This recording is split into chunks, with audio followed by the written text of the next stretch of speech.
Remember, there are no rules in cooking. Taste this. All right, welcome to Taste This TV. We got another great recipe for you here today, using and introducing you to something you might not have had before called cobia fish. Now cobia is a cross between swordfish and Chilean sea bass. It's got a nice flaky texture. It really looks more like swordfish than it does Chilean sea bass. Since I'm a fan of both, I'm going to have really a fun time creating this next recipe. Cobia has a delicate, buttery taste with a firm and meaty texture. It's definitely premium sushi grade quality. It's versatile, whether it's raw or cooked. It's rich in omega-3, also 2 times as much as farmed Atlantic salmon. It's raised in deep, clean waters far offshore. Fish never see the same water twice. No traceable impact to their environment.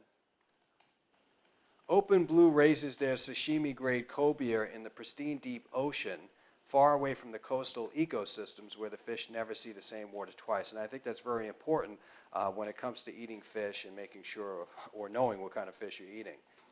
So now what we're going to do is take our fish. We're going to have a combination of a couple of things here. We have our apple smoked bacon, which is going to go great with this fish. The fat is really going to help the flavor. We have our tomato, which the acidicness will cut through all that fat. And then, of course, we can't forget our truffles. Now, so to get started, we got ourselves a really hot pan here. We're going to put some olive oil in it. And we want to make sure that we're getting to a smoke point here. We're going to take this piece, go straight down, and it should slide off the pan. And this cold fish will actually cool down the hot pan. So we're just going to let that sit there, kind of do its thing a little bit. As you can see, it definitely looks like a meaty consistency of swordfish. So we're going to leave that over at the end there. Next, at the same time, I'm going to throw this bacon in here. Now, the bacon is going to create an incredible flavor. And we're also going to use some fresh thyme. We're going to take our sprigs off like so. And break up the fresh thyme. And already you could smell the herb, the fragrance really coming off the fish. Bacon, thyme, and this fish, you got yourselves a good winner. Now I've already seasoned it with a little bit of salt. I'm going to return this back to the fire on a low heat. You don't need to really blow this thing out. Just a little bit of cracked black pepper I like on the backs, and I don't like to show so much of the black pepper up on the top of the surface. Next, I'm going to take a little bit of this Spice World garlic, just a little bit. I'm going to throw that in there as well. Now, what's going to happen is the bacon is going to start to release some of its own fats and juices into the fish. However, I like to just at this point, because the olive oil has a burning point, we don't want it to get too hot, but at this point we've actually taken down the temperature of the pan dramatically. We're just going to put some olive oil in there. And that's really going to marry everything together. And if you were here now, you'd be able to smell that all of a sudden fragrance of really fine cooking right there. So we're going to move this off to the side. Now, I have this tomato. And what we're going to do, these are beautiful. They were actually grown in my garden. Look at that. That is beautiful. We're going to take a little bit of cracked black pepper, a little bit of salt. I'm going to take a little bit of oil in this pan. And what I want to do is cook this face down. Just sort of forget about it for a while. And what's going to happen is it's really going to start to get nice and soft, but it's still going to hold its shape, and that's what we're looking for, because we want to put it on the other side of the dish and sort of marry everything together. Now it's going to be time to flip this fish over, and you can see exactly what I'm talking about. And at this point, or any point you think you want just a little bit of oil to kind of bring it together, you can throw that right over the top of the fish. I find with these types of fishes, you want to keep an oil consistency texture at the top, just so nothing dries out. Now that's perfect. I'm not going to touch it until it's completely done. Our tomato's looking good right here, breaking down, getting nice and soft, and that's exactly what we want. We're going to get rid of this other tomato half we don't want. We're going to talk a little bit about truffles before we plate this dish up. Now, truffles are definitely sent from the heavens. These are sliced black summer truffles, and wow, immediately, there's nothing like a white truffle. They're the more considered, they're the more prized of the truffle family. Then you have black truffles, which are much more affordable, and you see them on more recipes than you do white. White truffles are sort of like in season, and when they're in season, they usually are going over pasta or delicate fishes found in French, Italian restaurants, 3, 4 stars, and you will be paying a nice premium. This is truffle honey. Now, truffle honey is beautiful on this fish. It gives a little sweet texture to it, sweet flavor going out to it, and it really complements the apple smoked bacon here as well. So at the very end, because we don't want the honey to burn, we'll put that on the top of the fish. We're going to get our plate. Now this fish, it doesn't take long for this fish to cook, and especially probably the 4-ounce piece, 4.5-ounce piece that I cut. So what we're going to do is take our tomato and take a look at it. It's getting kind of juicy here. Turn it over, and you can see what we did here with the tomato. Now it's going to be time to take our fish off.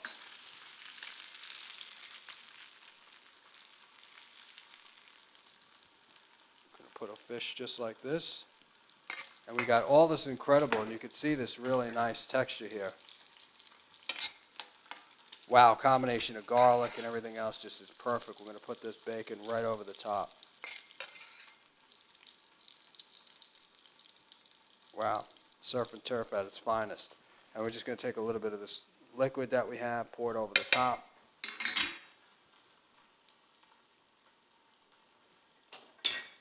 Now we're going to take our tomato on this side, and a little bit of rice that we prepared earlier. Just going to mold this like that. Just put one right there like that. Now what we're going to do is talk about our truffles. We're going to take our sliced truffles here.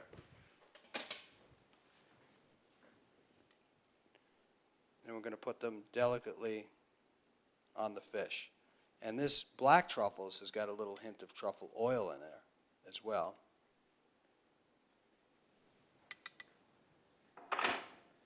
And garnish with a little bit of fresh thyme here. And then we'll take our honey and we'll just gently drizzle it over the plate. That way, to get the full effect of the honey, you could just dip your fish in there.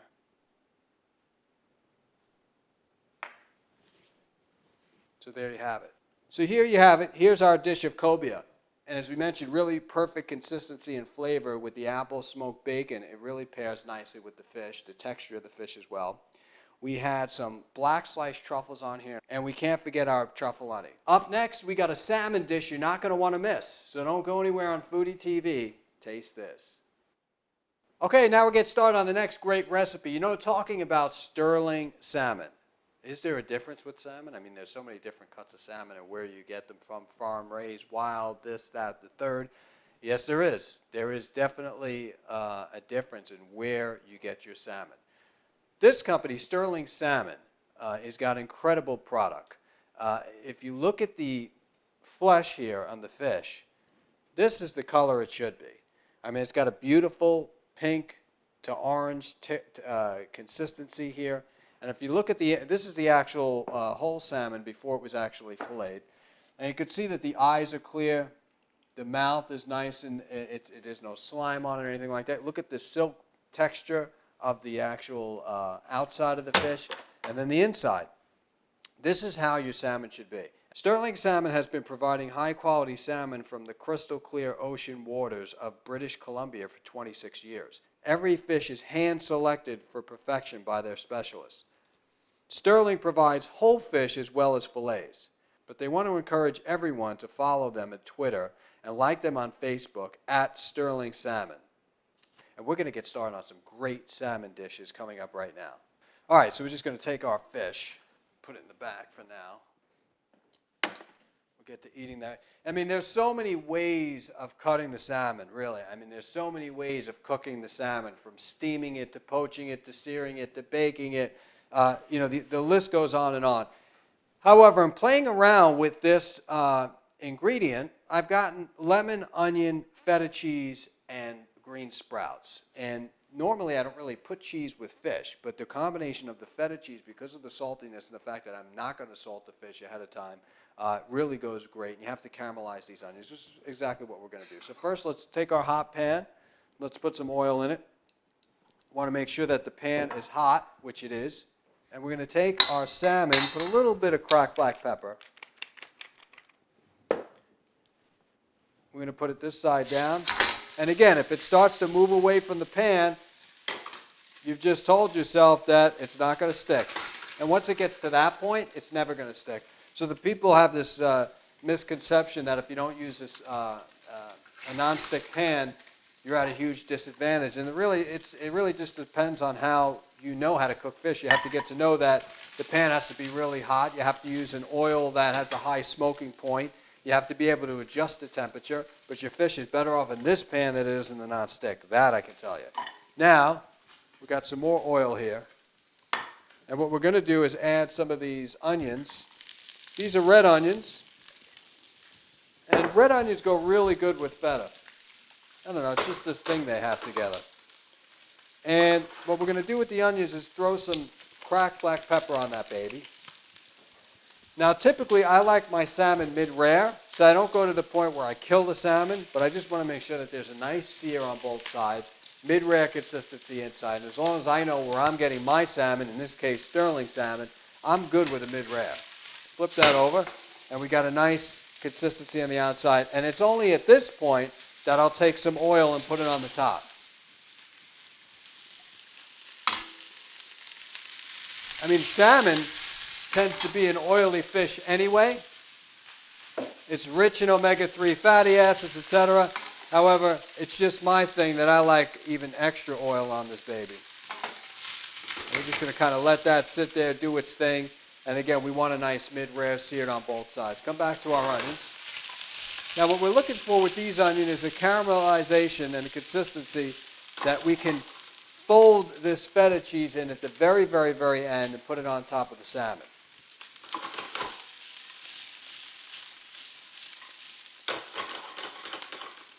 So now, we're looking at our salmon. Our salmons look good. We're going to cut the fire. We got a mid-rare. As you can see, if you look on the side of the salmon here, you see how you have sort of that rare kind of texture in the center, and that's exactly what we want. As I mentioned before, we're not adding salt to the fish because we're going to incorporate that in our onions. Now we take a little bit of our refried beans. These are French beans. They're called Teflon, and they're actually cultivated in Paris. And what I've done is I've taken these, boiled them down to a consistency and mashed them, and added a little chipotle pepper as well to give it a little bit of kick. That'll go great with this salmon and cut through the onions and the feta. I want to take my salmon.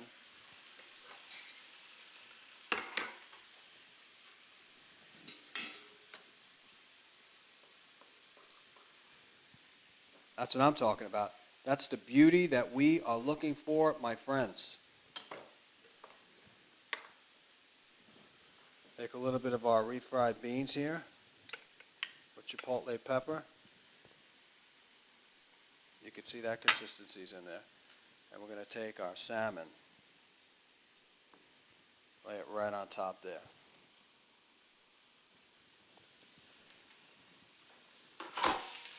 Now at the very end, we're going to take these onions and we're just going to fold some of the feta cheese in there like that. And we just want to wait till the feta cheese kind of makes the onions hold themselves together, which shouldn't be long at all. We're going to take a couple of sprouts here as a garnish and as a flavor.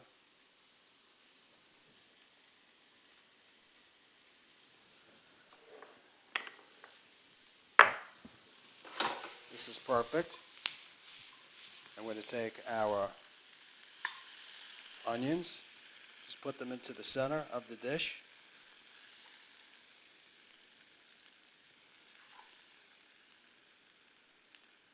And there you have it. What I would do extra with this dish, folks, is drizzle a little 25-year-old balsamic vinegar on a syrup form, which, you know what? I have a little bit of balsamic. I just might do that. Now, this is not 25-year-old, but it's aged, and it's a little thick. See, it's syrupy. And that is really going to give great flavor. So here you have it, an incredible salmon dish, ladies and gentlemen, from Sterling.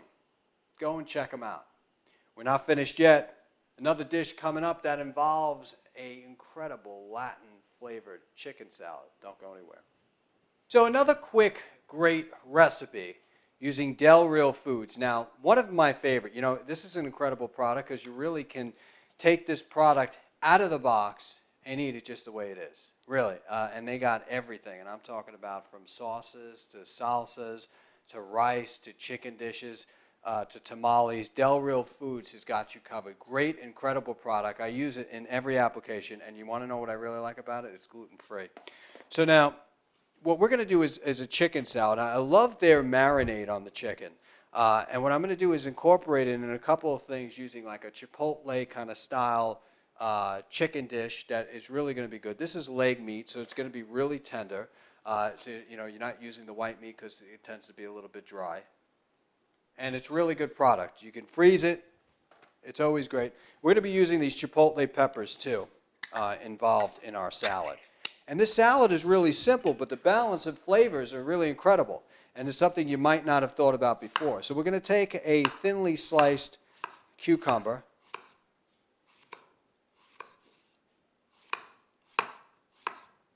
And this is a European cucumber, so it's going to be seedless. And that's exactly what you want to use, because the last thing you want is any annoying pits. And we're going to take our cucumbers off this plate here. Put it right on there. And we're going to simply go around the dish. And that's going to act as our bed for our incredible chicken salad using Del Real Foods. My favorite. All right, now we got that covered, right? So we're going to leave that there. And the next thing we're going to take is one slice of tomato. We're not going to go crazy. We want a really thin slice. Really, really as thin as you can without it not going crazy. We want to put that into the center of the plate like that.